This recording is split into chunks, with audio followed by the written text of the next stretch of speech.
Évidemment, le corps accompagne, il participe, mais ce sont les doigts qui jouent.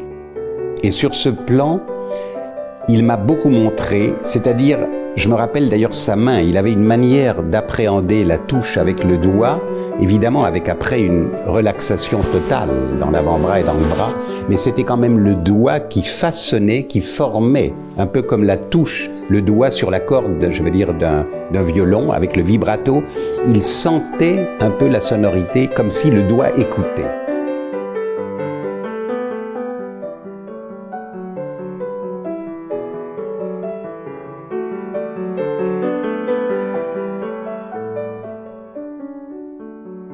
Bonjour, Monsieur Pierre Réac. Je tiens à vous remercier d'avoir eu l'amabilité d'accepter cette interview au sujet de Monsieur Jean Fassina. Je suis également très honorée que vous ayez accepté de faire partie du comité d'honneur de l'école Jean Fassina. Vous avez donc bien connu Monsieur Fassina. Quelle est la première chose qui vous vient à l'esprit lorsque l'on parle de lui? Écoutez, d'abord, à mon tour de vous remercier parce que vraiment c'est un honneur et c'est une grande émotion d'évoquer ce personnage, ce grand personnage qui a beaucoup marqué ma vie, mes études de musicien, et pas seulement de musicien, mais aussi sur le plan humain. Il m'a beaucoup appris, j'aurai l'occasion d'en parler. Et je crois que si j'avais un mot à... C'est difficile, mais pour évoquer Jean, je dirais le mot de générosité. Parce que pour moi, la générosité fait partie d'une des valeurs les plus importantes que doit avoir un artiste, un musicien, puisque la musique est quelque chose qui se transmet avant tout.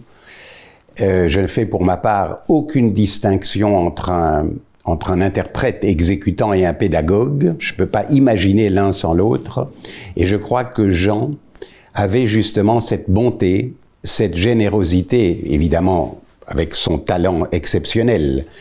Mais beaucoup d'artistes ont un grand talent, mais peut-être pas autant ont un tel sens de l'autre, de pouvoir, en se donnant beaucoup de mal, même faire comprendre, faire ressentir pas ce qu'il sent lui, parce qu'il n'est pas question d'imiter. Chacun, justement, peut ressentir différemment. Mais peut-être faire partager son enthousiasme. Et je crois qu'il faut être quelqu'un de très bon, de très ouvert, de très généreux pour pouvoir transmettre ses valeurs. Alors, pour répondre à cette très belle question, je dirais, Jean donnait tout. Il donnait tout, pour lui, le temps n'existait pas. C'était pas, vous savez, vous avez des professeurs qui formatent les classes heure par heure, un élève s'en va, l'autre arrive. Quand on allait chez Jean, le temps était oublié, on savait qu'il allait se passer, peut-être pas tout de suite d'ailleurs, il fallait que les choses s'installent, qu'on joue, qu'on parle, mais il avait un sens de transmettre la beauté de la musique, finalement. Voilà ce que je peux répondre à cette question. Merci. Dans quelles circonstances avez-vous connu Monsieur Fassina? Oui, alors, vous savez, pour moi, enfin, ça s'est passé comme ça, la vie a toujours été des rencontres extraordinaires. Je crois que de plus en plus qu'on ne peut pas prévoir les rencontres. Il y a de la chance, évidemment. Évidemment, il faut aller vers les rencontres, c'est-à-dire sortir de chez soi, dès qu'il y a un grand artiste, aller l'écouter.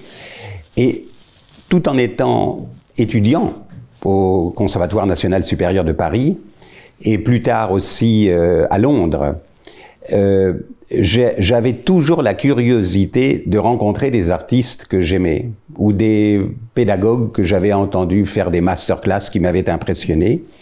Et j'ai eu le plaisir de jouer pour une pianiste qui était très connue, qui est toujours très célèbre, bien que ça fait déjà assez longtemps qu'elle est disparue. C'était Magda Tagliaferro, qui donnait un cours d'interprétation, je me rappelle, à la salle Cortot de l'école normale, et je jouais le Carnaval de Schumann. J'étais vraiment très jeune, et j'avais osé lui jouer le Carnaval de Schumann, qui est une des grandes œuvres du répertoire, comme vous le savez, et ça s'était très bien passé. Je sais que Magda Tagliaferro elle m'avait d'abord donné de très beaux conseils, mais alors qui je vois arriver après, tout simplement pour me dire qu'ils avaient beaucoup aimé, ce qui m'avait empli de joie, l'interprétation que j'avais donnée.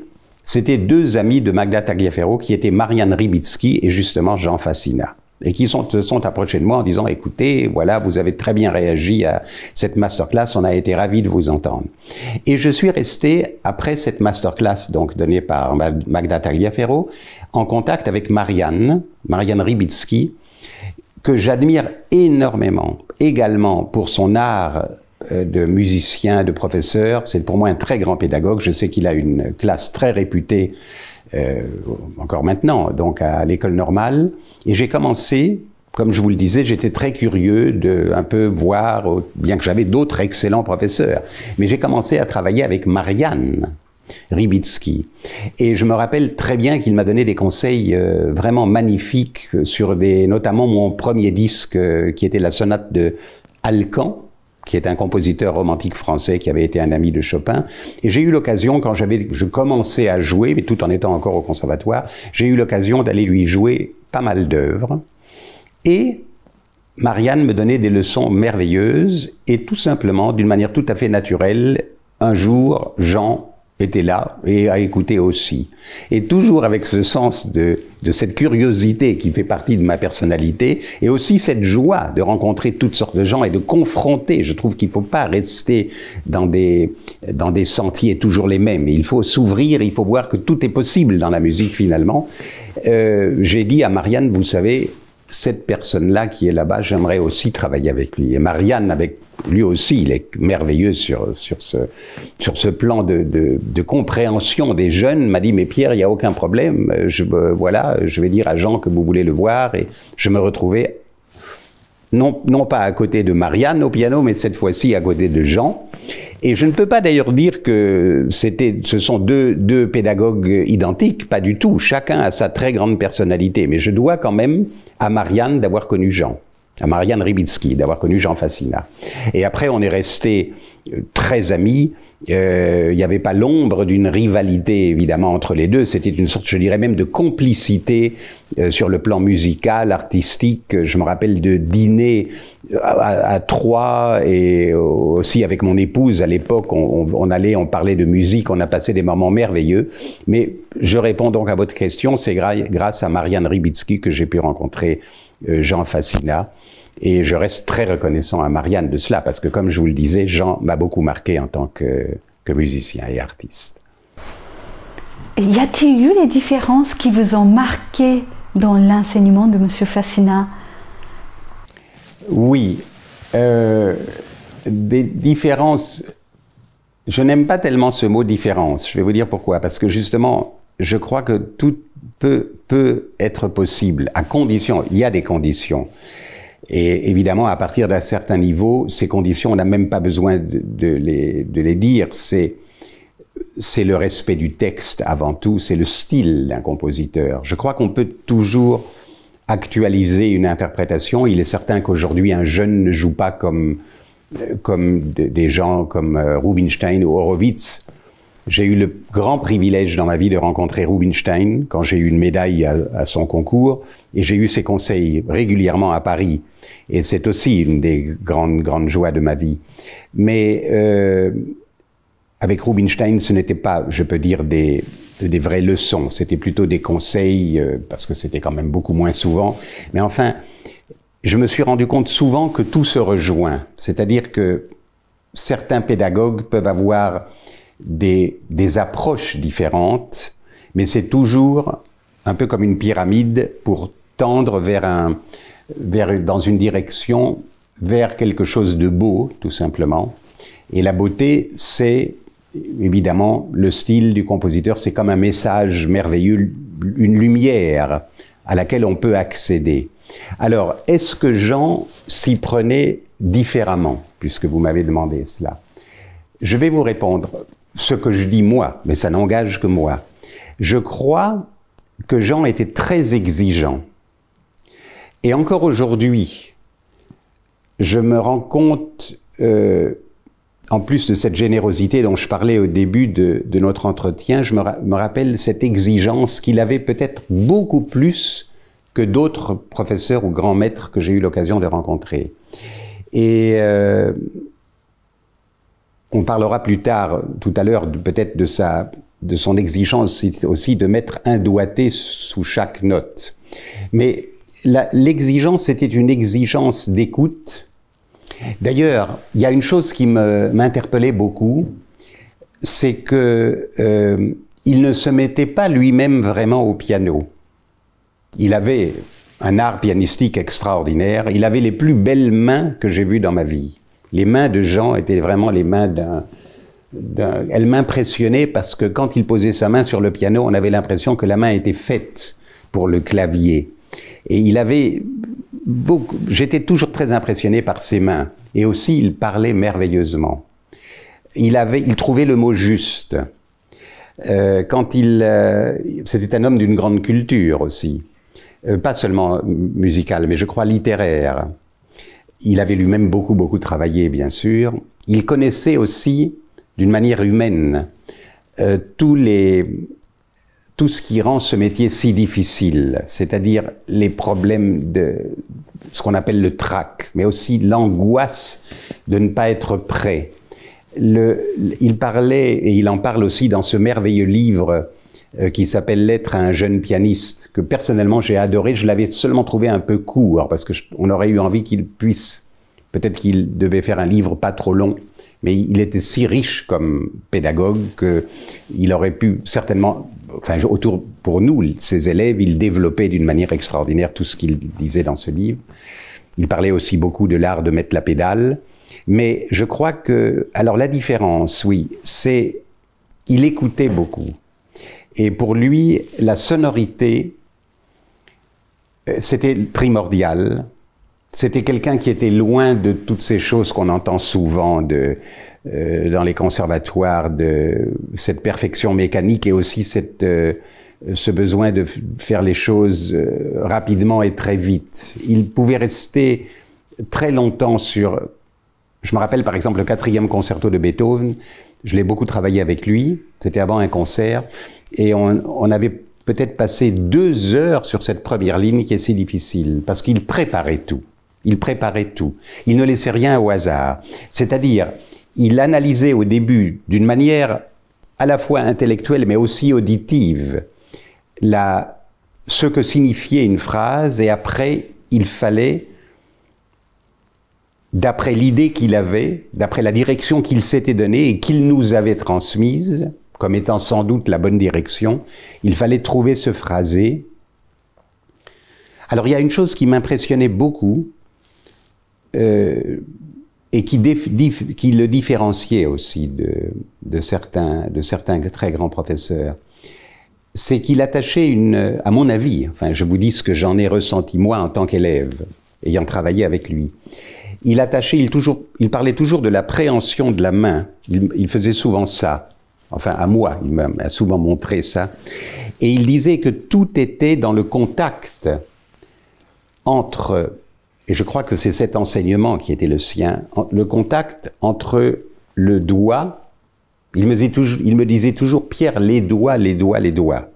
Mais, plus tard, j'ai bien compris qu'il y avait eu une sorte de, je pourrais dire, de malentendu, un peu bête d'ailleurs, d'une soi-disant école française, qui pourtant avait eu les plus grands pianistes, Yves Nat, Pierre Sancan, Yvonne Lefébure, qui a été mon premier grand professeur, à qui je garde une très grande vénération, mais je ne vais pas les nommer tous.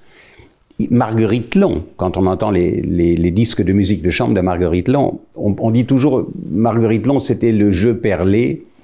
Il y a eu un malentendu parce qu'on pensait que l'école française ne tenait compte que de ce côté tactile des doigts, et contrairement à d'autres écoles, elle n'aurait pas utilisé la souplesse jusque dans le dos du corps. Et ça, c'était pour moi un malentendu, et Jean me l'a fait très bien comprendre, parce qu'il disait que, évidemment, le corps accompagne, il participe, mais ce sont les doigts qui jouent. Et sur ce plan, il m'a beaucoup montré, c'est-à-dire je me rappelle d'ailleurs sa main, il avait une manière d'appréhender la touche avec le doigt, évidemment avec après une relaxation totale dans l'avant-bras et dans le bras, mais c'était quand même le doigt qui façonnait, qui formait, un peu comme la touche, le doigt sur la corde, je veux dire, d'un violon, avec le vibrato, il sentait un peu la sonorité comme si le doigt écoutait. Je me rappelle, il a dit ça plusieurs fois. Et ça, c'est une chose dans son enseignement qui me paraissait à la fois très originale, et c'était une recherche parce que j'ai compris beaucoup de choses dans ma propre manière de jouer après que le contact avec le clavier est tactile et qu'il s'agit de faire en quelque sorte résonner cette sonorité qu'on trouve, qu'on essaye de sentir au bout du doigt et de la faire résonner après dans le corps tout entier, jusque même dans l'âme, parce qu'après évidemment il y a une écoute, il y a le cerveau qui apprécie, qui est heureux ou malheureux, parce que quelquefois on joue, on est content, quelquefois il y a aussi beaucoup de choses qu'on ne peut pas expliquer. On peut pas tout mettre comme un ordinateur en disant il y a des moments où ça vient et des moments où ça ne vient pas, mais je pense que Jean, par cette écoute, par cette analyse de ce qui se passe quand on joue, il arrivait à mettre ensemble les bonnes conditions pour que tout aille pour le mieux. Alors, il m'a appris beaucoup de choses pour justement, toujours j'essaye de suivre votre question, en quoi il était différent. Je crois que j'ai commencé à travailler différemment après, en commençant à travailler avec lui. Je veux dire que quand je sortais de chez lui, j'avais envie de faire d'autres choses, c'est-à-dire d'aborder les choses d'une autre manière que ce que j'avais appris, d'une manière très efficace, certainement, au conservatoire. C'est là où il était très marquant, à mon avis, c'est qu'il ne cherchait pas à être différent. D'ailleurs, s'il voulait être différent, il ne l'aurait pas été. Il était différent parce que justement, il ne cherchait rien. On était devant quelque chose qui se passait, qui était nouveau, et qui surtout donnait à réfléchir et à appréhender les choses d'une autre manière. Pour moi, M. Fassina était un des rares maîtres qui était capable d'expliquer de façon limpide le mouvement nécessaire pour créer une expression du son. Quelles ont été vos impressions à ce sujet? Oui, je crois qu'il savait expliquer. Je vous disais, oui, il avait le mot juste. C'est pour ça d'ailleurs que je pense que vous avez raison. Je partage tout à fait ce que vous dites, pour moi aussi. Et c'est pour ça qu'il n'avait pas besoin de se mettre au piano. D'ailleurs, il jugeait peut-être que s'il avait joué un élève, les élèves que nous étions auraient peut-être cherché à l'imiter. Et il était quelqu'un de très humble devant la musique. Jamais il disait « Ah, celui-là, c'est l'interprète ». Aujourd'hui, on est dans une époque où tout est catalogué. On vous parle d'une œuvre et dit « Oui, écoutez-le par un tel », comme s'il y avait des références. C'est nul, je veux dire, ça n'a pas d'intérêt, surtout. On vous monte en épingle les gens, d'ailleurs, pour les détruire 3 ans après, ça c'est encore autre chose. Je déteste tout ce qui est journalistique avec ces effets de sensation. D'ailleurs, il détestait ça aussi. Il n'aimait pas les modes, il était humble.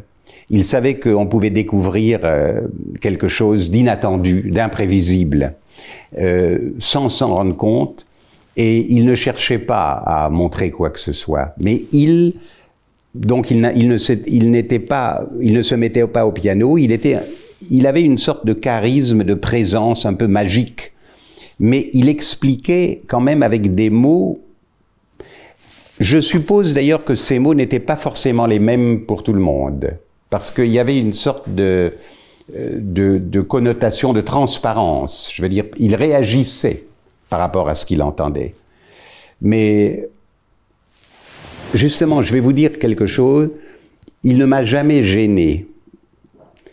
Je ne parle pas là de faire des compliments ou de faire des critiques. Je veux dire, je travaillais avec lui parce qu'il ne me gênait pas. Et j'ai d'autres grands professeurs que j'admirais beaucoup, mais qui m'ont gêné. C'est-à-dire qui m'ont fait même un peu souffrir, je veux dire, d'une manière. On est dans une époque aujourd'hui avec la pandémie où il se passe des choses terribles. Alors je me dis chaque matin en me réveillant, mais quelle chance on a de se mettre devant un piano et de parler de choses qui sont des tout petits grains de sable à côté de ce qui se passe dans le monde. Alors quand je dis souffrir, c'est rien, mais c'est vrai que en tant que musicien, quand on cherche, en plus c'est son métier, il faut en vivre, donc il y a quand même des échéances, des urgences, c'est tout pour soi, d'essayer de jouer le mieux possible. Et j'avais certains professeurs qui me dérangeaient, qui me disaient « Ah bon, oui, alors il a raison ou elle a raison », et je changeais. Lui, il ne m'a pas fait changer, il m'a fait m'ouvrir, c'est différent. Il m'a fait découvrir d'autres horizons, mais qui étaient dans ce que j'avais envie de faire. Et je me rappelle, j'ai eu le grand honneur de l'inviter dans ce festival que je continue à diriger dans les Pyrénées. Et il est venu les 2 premières années pour enseigner. Et il a eu un succès énorme. Toutes ses masterclass ont eu un très très grand succès. Et il était très gentil parce que nous donnions, nous, des concerts. J'avais insisté pour qu'il joue, il ne voulait pas. Bon, il n'y avait rien à faire. Il y a un moment donné où vous ne pouvez plus insister. Parce qu'il dit le sent.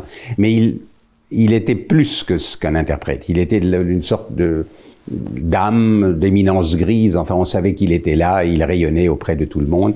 Et il avait une manière très très bonne et encourageante de dire, là, je me rappelle un jour, il m'a dit, mon cher Pierre, là, vous avez excellé. J'ai dit, Jean, vous pouvez pas dire un mot comme ça. Si, j'étais tellement heureux. Et je savais qu'il était non seulement heureux que son enseignement avait porté ses fruits, mais il était content que moi, je fus heureux de m'être senti bien et d'avoir eu du succès. Il vivait aussi à travers ses élèves. C'est en cela qu'il était quand même très, très différent de beaucoup d'autres. Donc ce travail méticuleux, parce que vous avez dit tout à l'heure, vous avez passé 12 heures sur le début de votre concerto, presque artisanal, j'imagine, oui. Aussi. Ce travail, qu'est-ce que cela vous a révélé sur votre identité en tant qu'artiste, en tant que musicien? Je vais vous dire, j'ai toujours été... Yvonne Lefébure, qui avait été mon premier grand professeur, et après Maria Curcio, m'ont beaucoup appris dans l'exigence. J'ai eu la chance d'être bien élevé, entre guillemets, d'être bien éduqué. Il y a aujourd'hui des professeurs, je le dis sans aucune arrogance, mais j'entends quelquefois des choses qui me font sursauter. Et surtout, je dirais, il y a un relâchement. Je ne parle pas de ce qu'on entend. Vous entendez Yuja Wang, ou vous entendez des Andras Schiff. Enfin, je parle, il y a un certain nombre de très grands artistes qu'on aime ou qu'on n'aime pas, mais qu'on doit... Moi, personnellement, je les aime beaucoup, mais peu importe. Mais je veux dire, on est obligé de reconnaître qu'il y a une perfection, il y a un respect. Parce que le mot respect, pour moi, est un mot important. Du texte, du style, et aussi de ce que c'est que de jouer, de se confronter à des très grandes œuvres. Je suis par exemple moi-même en train de préparer, je vais commencer l'enregistrement dans quelques semaines des 32 sonates de Beethoven. Et j'avais dit à Jean, à l'époque, que c'était le projet de ma vie, et il m'avait beaucoup encouragé, mais à l'époque c'était pas du tout comme... Je dois dire, c'est triste à dire, mais pendant le confinement, j'ai travaillé plus qu'avant. Peut-être que c'est une chance que... Enfin, une chance. Mais enfin, disons que le confinement, j'ai réussi à profiter de ce moment difficile où j'aurais pu aller... comme beaucoup, hélas, vers une dépression. Je me suis dit non, il faut travailler. J'avais plus de concerts, tout était annulé. J'ai travaillé 3-4 fois plus que d'habitude. Et ça, j'ai eu la chance de l'avoir parce que j'ai eu donc des professeurs qui m'ont éduqué dans cette discipline. Alors sur ce plan-là, Jean, il était très discipliné, il était très exigeant, mais ça, je l'avais déjà. Je crois que là où il m'a... Vous parlez donc de cette phrase du concerto de Beethoven, mais il y a aussi d'autres choses. Je me rappelle par exemple le concerto de Grieg, j'avais travaillé avec lui, ou la 3e sonate de Chopin. Il avait, ce qu'il a apporté de plus, c'est qu'il me permettait d'écouter davantage. C'est-à-dire, il avait une manière de dire que les choses ne sont jamais terminées. Et... c'est vrai d'ailleurs, quand on y réfléchit, il ne peut pas y avoir une interprétation définitive. Alors, avant, je commençais à faire des disques, et maintenant j'écoute jamais mes disques, ça m'intéresse pas du tout. Et je trouve d'ailleurs le disque un objet pas intéressant, parce que c'est une photo d'un moment de ce que vous faisiez à une époque, mais c'est fini. Or, rien ne doit être fini. Alors, Jean, qu'est-ce qu'il m'a apporté? Même une phrase de Beethoven qu'après 2 heures, j'avais l'impression de la faire mieux, il m'a permis de me dire, je vais continuer à toujours écouter encore davantage, parce qu'il y a des secrets invisibles et non pas encore découverts dans ces messages de la musique. Je crois d'ailleurs que il y a des sentiments humains qui font partie de la nature humaine, que ce soit même dans la période ancienne, même préhistorique, ou même pour les gens plus modernes, avec tout cet orgueil de la science et des technologies. Maintenant, les gens, c'est fou ce qui se passe sur le plan scientifique, mais on a quand même la peur de la mort, la tristesse, l'angoisse ou la non-compréhension des choses. Et je crois que ces valeurs sont, quel que soit le langage utilisé, elles sont dans la musique. Et il n'y a pas de frontières dans la musique, puisque vous avez aujourd'hui des artistes d'Asie qui jouent mieux que des artistes occidentaux. Il y a aussi des artistes occidentaux qui jouent très bien. Mais je veux dire, Jean m'a apporté encore en plus un besoin de toujours remettre les choses, ce côté d'un peu, je dis un mot pas très joli, mais de ruminer les choses, parce que c'est un peu ce que nous faisons toute la journée, de passer une journée avec seulement 20 notes de musique en essayant, qu'est-ce que c'est? Il faut être un peu obsessionnel. Et je crois d'ailleurs que, sans honte de le dire, je crois qu'il y a un côté obsessionnel chez un musicien. Il ne faut pas avoir honte de le dire. Même on pourrait dire masochiste, puisqu'on souffre, on a le trac, on se dit, mon Dieu, qu'est-ce que j'avais besoin de encore me dire que je vais oser jouer une œuvre si difficile devant des gens la première chose qu'ils vont vouloir faire, c'est me critiquer. Ben, c'est comme ça. Alors, mais on est aussi très aguerri. Et je me rappelle aussi Jean comme quelqu'un de très fort. Fort, pas au sens... Bon, c'était un homme très vigoureux aussi, mais il avait une force intérieure immense. Et je me rappelle, quand il est venu, je l'oublierai jamais, quand il est venu, on se connaissait déjà très bien, aux obsèques de mon père.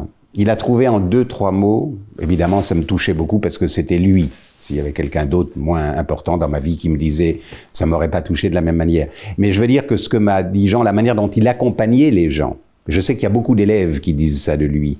Il accompagne chacun dans son propre chemin.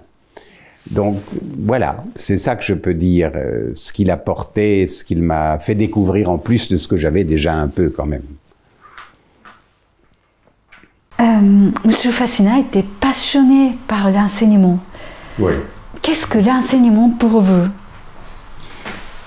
C'est vraiment une question prioritaire, je dirais, pour tout musicien, et je ne peux pas comprendre aujourd'hui, j'y réfléchis souvent, que des artistes aussi exceptionnels que, par exemple, je cite Martha Argerich, c'est le premier nom qui me vient à l'esprit. On ne peut pas ne pas adorer Martha Argerich. C'est un génie du piano, mais pas seulement. C'est une lumière de la musique. Mais quand je sais, je ne la connais pas personnellement, mais je sais qu'elle n'aime pas enseigner. On me l'a dit et elle l'a montré, parce qu'il paraît qu'on m'a raconté, j'ai des amis qui la connaissent très bien, qui m'ont parlé d'exaspération qu'elle avait devant un élève qui ne jouait pas comme elle voulait, elle quittait l'endroit subitement, elle cherchait pas du tout à l'aider. Pour moi, c'est une chose que je ne comprends pas. Je trouve que l'enseignement est lié parce que c'est le don de soi. La musique se transmet. De même que on ne peut pas seulement enseigner, si on est professeur de piano, il ne faut pas se dire je vais recevoir seulement mes élèves. Il faut aussi écouter les autres, aller au concert, connaître, parce qu'on ne transmet pas que sur les, je ne sais pas combien, 84 touches blanches et noires d'un clavier. Tout ne se fait pas que là. Tout se fait partout. Évidemment, on se retrouve après devant le piano. Mais l'enseignement, quand je pense à Jean comme pédagogue, il était tout. C'est-à-dire, il avait sa culture, il avait ses émotions, il avait cette connaissance de la vie. Il avait aussi un peu cette connaissance des autres. Je crois qu'il avait un sens de psychologue très développé. Alors, évidemment, il était passionné par l'enseignement. Je crois qu'il était passionné de donner ce qu'il avait et surtout de faire un chemin avec son élève.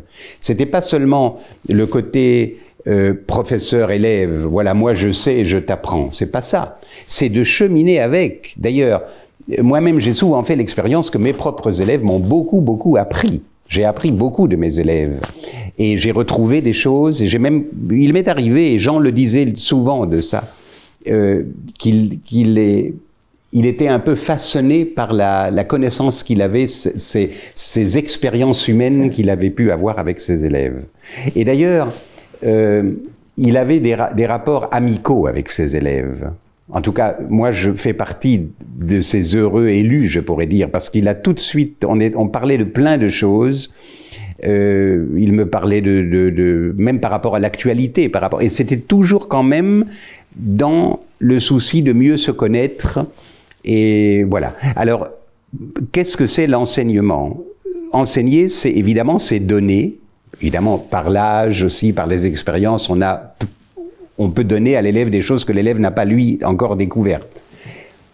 Même si, quelquefois, on fait la découverte inverse, parce qu'il m'est arrivé d'avoir de tout à coup me dire, mais tiens, toi, tu sais ça, à un jeune ou une jeune qui m'a fait découvrir quelque chose qui était nouveau pour moi.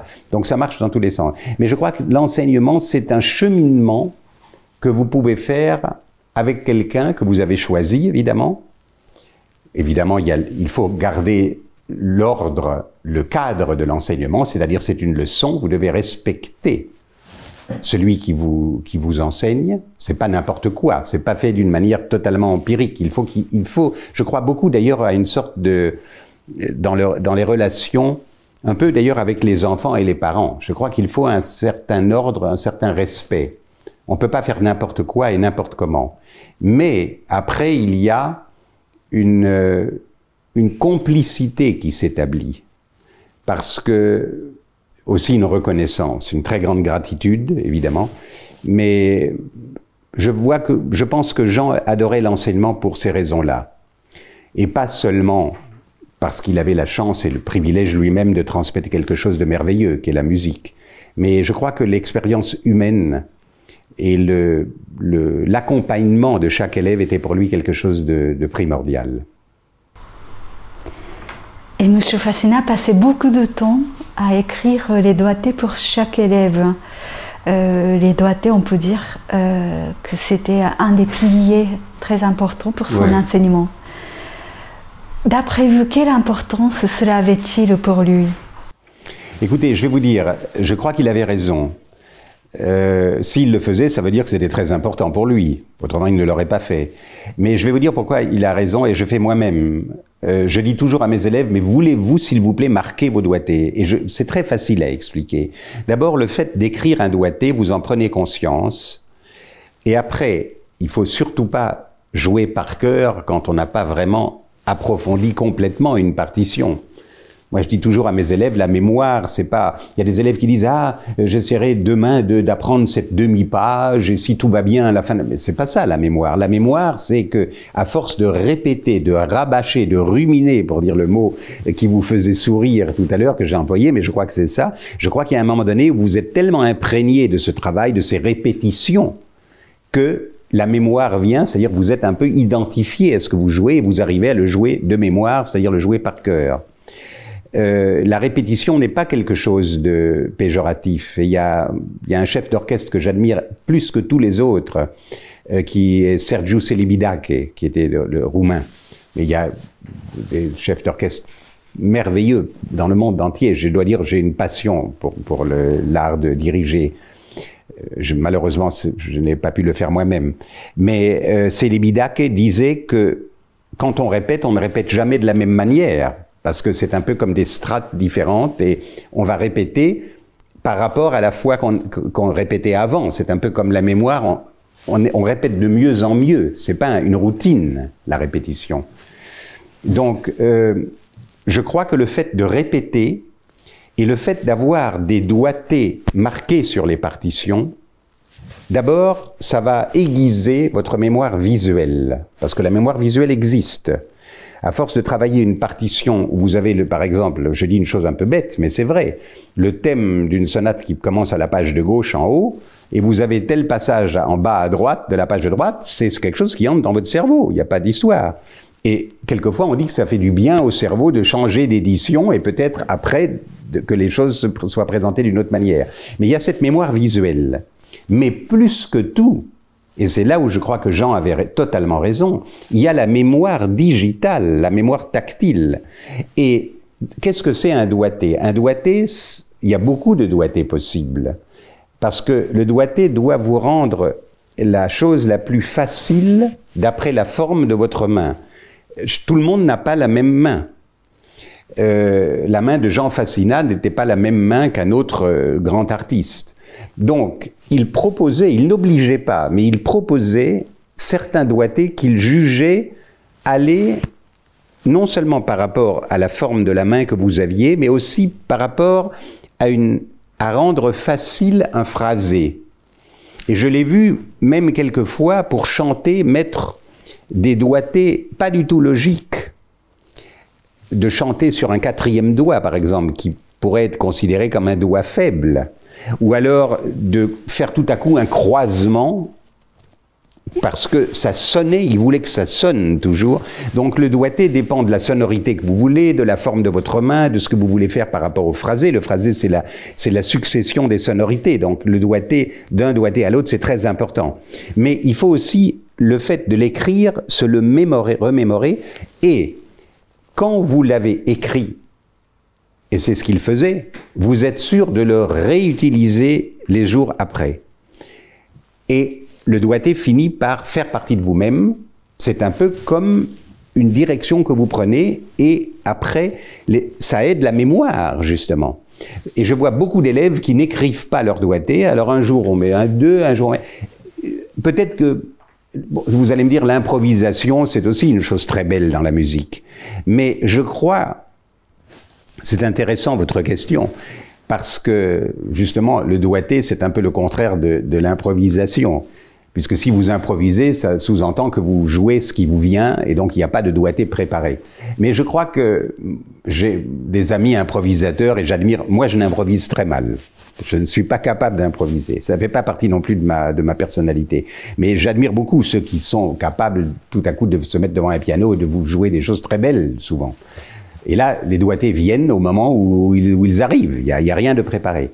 Mais je crois que on ne peut pas improviser dans le grand répertoire de la musique classique. Et justement, si un Jean Fassina était capable de passer 1 heure sur une ligne de Mozart ou de Beethoven ou de Brahms pour trouver vraiment l'idéal de sonorité, de phrasé, de direction, c'était quelque chose qui devait être préparer, on ne peut pas préparer à 100%, parce que aussi on peut avoir une crise cardiaque et s'arrêter net, hein, rien n'est prévisible, total, le risque zéro n'existe pas, mais on peut prendre le moins de risques possible, prévoir, et donc le doigté faisait partie de ses prévisions. Il savait par exemple en partant dans une phrase de Chopin de telle manière et d'évoluant avec les doigts, donc suivre tel doigté, c'était une des bonnes conditions pour être sûr de pouvoir chanter, parce que le chant est évidemment ce qui est le plus important, et de pouvoir phraser au maximum, c'est-à-dire d'avoir une ligne la plus parfaite possible et la plus facile possible. Il y a une chose aussi qui m'intéresse beaucoup dans la vie, je l'ai pratiqué plus maintenant, mais je l'ai pratiqué pendant quelques années, c'était la technique Alexander. Et il y a aussi une autre chose qui m'a intéressé, qui s'appelle la technique Feldenkrais. Ce sont des techniques corporelles, mais qui vous montrent que, je sais qu'au Japon, par exemple, on fait beaucoup ça. Et je crois que maintenant au Conservatoire de Paris, il y a une classe de technique Alexander, parce que c'est une chose qui vous montre que même dans la vie de tous les jours, on n'utilise pas forcément le geste le plus simple pour faire quelque chose qui doit être jugé agréable et pas douloureux et facile. Et on prend connaissance de son corps, on comprend qu'on peut faire se bouger, on peut bouger ou on peut aller prendre un objet d'une manière plus économe et plus facile, peut-être plus harmonieuse aussi, que ce qu'on fait avec la nervosité, avec l'inquiétude, etc. Et je crois que les doigtés s'inscrivent un peu là-dedans. C'est-à-dire, le doigté doit toujours donner l'impression de quelque chose de facile. Alors, pour être tout à fait complet, enfin, le plus complet possible sur cette question des doigtés, il y a ce qu'on appelle les arrangements. Il en faisait. Je me rappelle qu'il m'en a donné certains qui étaient magnifiques. De prendre avec une main une note de l'autre main parce que c'est plus facile, sur un plan purement digital. Mais, et ça je me souviens très bien, il le disait beaucoup, jamais un arrangement doit gêner le fil de la musique ou le fil du phrasé. C'est-à-dire qu'il donnait toujours priorité au phrasé ou à la sonorité plutôt qu'à une facilité d'ordre technique ou mécanique, je dirais même. Alors par exemple, de prendre, si vous aviez un trait à la main droite, de prendre, difficile, même avec un bon doigté, et de prendre une des notes de la main gauche, il le faisait à condition que le fait de prendre, là je donne un exemple parmi d'autres, le fait de prendre cette note de la main droite avec la main gauche ne risque pas de donner un accent qui aurait dérangé le flux naturel du phrasé de la main droite.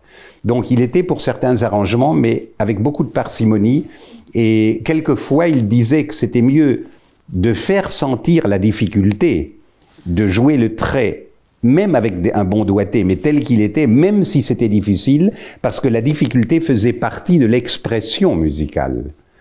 Et ça aussi, c'est une chose qu'il m'a fait montrer et qui m'a donné beaucoup à réfléchir, c'est je crois que il ne faut pas que tout soit trop facile. Je crois que, d'abord, l'œuvre est une sorte, on peut dire, d'accouchement. Enfin, on sort quelque chose de soi-même qui doit être le plus pénétrant, le plus sincère. C'est un mot que j'aurais dû employer depuis longtemps, parce que je crois que la sincérité est ce qui le caractérisait le plus. Et cette sincérité fait qu'on doit garder, montrer que, par exemple, si le compositeur a ressenti une émotion douloureuse, on ne peut pas jouer facilement ou d'une manière trop fluide quelque chose qui a été un tel effort. C'est pour ça d'ailleurs que j'aime tellement Beethoven, puisque dans Beethoven on sent toujours cette, même s'il y a un grand bonheur, une tension pour y arriver. Une tension, je veux dire, d'ordre émotionnel, pas une tension physique. Mais la tension émotionnelle existe, et aujourd'hui on est souvent, on entend des interprétations très bien jouées, mais où il n'y a pas cette tension. Et quand on entend, on peut très bien imaginer que la musique est quelque chose, c'est un reflet, c'est ce qu'on joue, ce qu'on exprime dans la musique, c'est ce qu'on exprime au plus profond de soi-même. Donc il n'y a pas que des choses agréables. Il peut aussi y avoir des choses difficiles ou des choses même conflictuelles. Je pense par exemple dans je sais pas, je prends un exemple, mais on peut pas imaginer la sonate funèbre de Chopin sans conflit et sans lutte même. Beethoven évidemment avant tout. Bon, le rêve, je me rappelle que Schumann, j'ai eu des discussions sur Schumann avec Jean, où il parlait tellement de ce côté immatériel du rêve. Je me souviens aussi, il y avait une phrase qui m'avait beaucoup marqué dans son livre, La lettre à un jeune pianiste. Il disait, s'il devait faire un parallèle enfin évoquer ce que lui rappelle une belle sonorité au piano, je crois qu'il a dit à un moment, mais pas avec ces mots-là, il pensait à la lumière de la lune. Il y a une phrase dans ce livre, je ne me rappelle pas où, j'aurais dû le regarder avant de parler avec vous, où il parle de la lumière de la lune comme un reflet à la fois très doux, peut-être un peu mystérieux, lumineux, mais pas comme un trop violent, et comme une sorte de reflet. Il disait que ça lui évoquait des sonorités magnifiques, notamment évidemment dans la musique impressionniste, où il excellait. Il avait un sens de la... Je me rappelle, j'ai travaillé des Debussy avec lui, il avait un sens de la sonorité incroyable. Et aussi les plans sonores, il parlait beaucoup des plans sonores du côté orchestral des choses, c'est-à-dire d'imaginer souvent des différents instruments, et pas seulement les instruments en eux-mêmes, mais les rapports. C'est ce que disait aussi Sylvie Bidaké, les rapports des sonorités, l'espace qui était créé entre la sonorité, par exemple, d'un basson en bas et une flûte qui chantait en haut. Et ça, surtout dans la musique impressionniste, il en parlait beaucoup.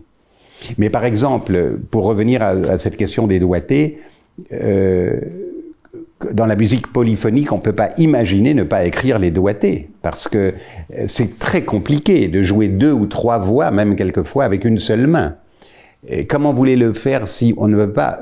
Il y a un apprentissage obligatoire de plusieurs mois, voire des années, de jouer avec le même doigté. Un peu comme quelqu'un qui passe sur son chemin ou sur un champ qu'il veut cultiver tous les jours de la même manière. C'est presque un rituel.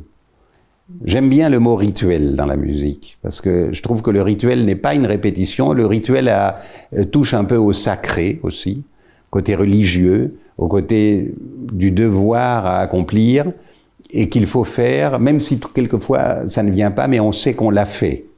Alors le travail d'un pianiste tel que l'enseignait Jean, je crois que c'est un peu sous cette forme-là aussi. Bon, pour finir cette interview passionnante, la dernière question, quels sont les souvenirs les plus marquants que vous avez de lui? Oui, écoutez, il y en a beaucoup. Et puis, je pense à lui tous les jours, comme à tous les gens que j'ai beaucoup aimés. J'ai eu la chance dans ma vie de faire des rencontres merveilleuses, et Jean, évidemment, en fait partie. Je lui voue une grande gratitude, parce que il m'a appris plein de choses. Il m'a fait découvrir à moi-même, comme vous l'avez dit si justement. Mais alors des souvenirs, il y en a eu quand il était venu dans les Pyrénées à ce stage que j'avais organisé. Là, évidemment, on a eu des souvenirs sur le plan amical merveilleux.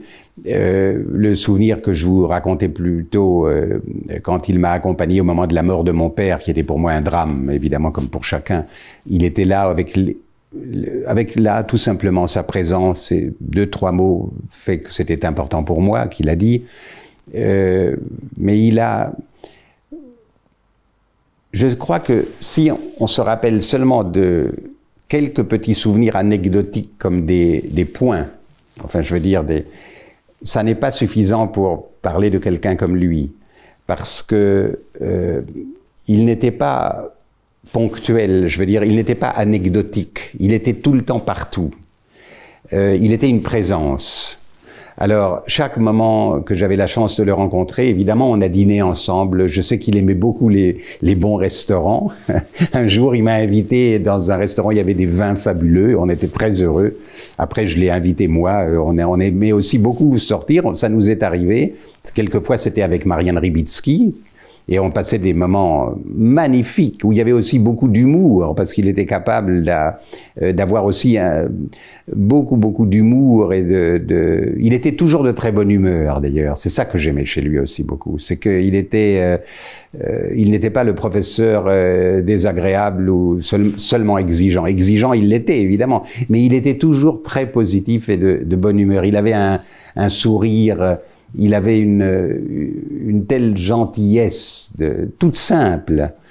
Et voilà, c'est quelqu'un d'inoubliable, ça c'est sûr. Et je sais que je ne suis pas le seul à le dire. Tous ses élèves l'adorent et ils le méritent, parce que je crois que je vais même plus loin. Je pense que le projet qui est le vôtre de faire cette école, c'est quelque chose de merveilleux, mais aussi de très normal pour quelqu'un comme lui. Parce que en France, il faut que la personnalité de cette lumière qu'il a été pour nous tous soit connue, soit perpétuée le plus possible.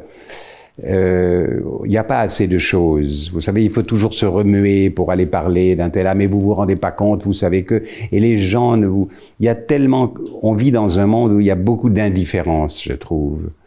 Pas seulement dans le domaine de la musique, mais les gens perdent leur enthousiasme. Il faut dire qu'il y a, surtout en ce moment, des tels problèmes à l'échelle humanitaire, surtout. Mais même avant, c'était déjà un peu comme ça. Et je crois que c'est à mon tour de vous féliciter, et aussi tous vos collègues et amis qui allaient faire cette école, pour ce projet, parce que je crois que c'est naturel qu'il ait lieu, et j'espère qu'il aura un très grand succès, parce que il faut que les jeunes connaissent des exemples tels qu'il l'a été. Et là, justement, les gens oublient vite. Et il faut faire attention, c'est à nous de transmettre, coûte que coûte, la chance que nous avons eue, évidemment, de les connaître réellement. Mais quelqu'un n'est pas disparu, il n'est plus là, c'est évidemment terrible, mais je crois que tout l'enseignement, c'est une sorte d'héritage extraordinaire pour les jeunes, tout l'enseignement lié évidemment à l'art du piano, qu'il a pu transmettre à tous ces jeunes musiciens qui ont été ses élèves. C'est quelque chose de vraiment irremplaçable. Alors je souhaite un très grand succès à votre école, Jean Fassina.